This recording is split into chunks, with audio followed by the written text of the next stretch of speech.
Can I interrupt your reading? Yes, you can always interrupt my reading. I know how you love these little vlog posts. I'm starting to deal with them. Deal with them. Deal with them. Why don't you tell me what it was like when your brother came home from Iraq?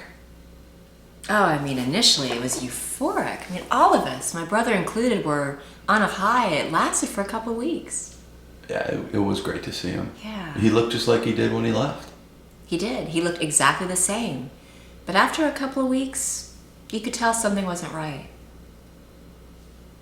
You stayed down there for a while and I had to come back to New York. When did you first start noticing that something was wrong? You know, pretty much right after you left. He had these mood swings and he couldn't sleep and he was agitated at the slightest jarring sound. And he was pacing. He was always pacing. He couldn't sit still unless he had a couple drinks in him. Were your parents worried? Yeah, we all were. But he just blew us off and he said it was no big deal.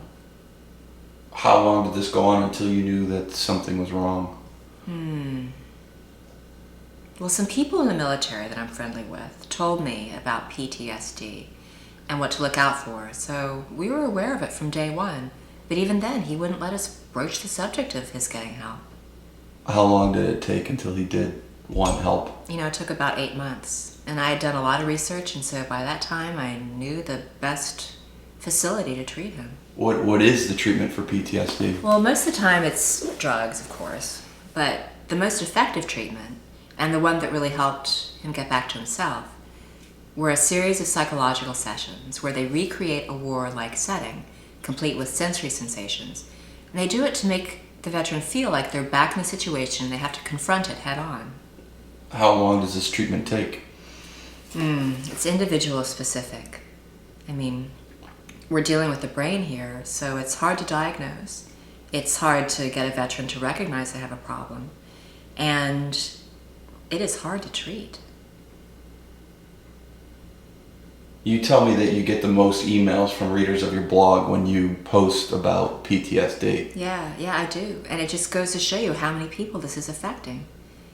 I heard from an emergency medicine responder who was never in Iraq, and he emailed me to thank me for highlighting this issue, because on a weekly basis he sees veterans who have PTSD and they are not getting the help they need. Do you see this as like an iceberg type problem, like much more below the surface that we can't see right now? Oh, absolutely. Oh man, we'll be dealing with this for 10, 20, 30 years from now. Yeah, I'm afraid so. It's no joke. All right, thanks, honey. Anytime, baby.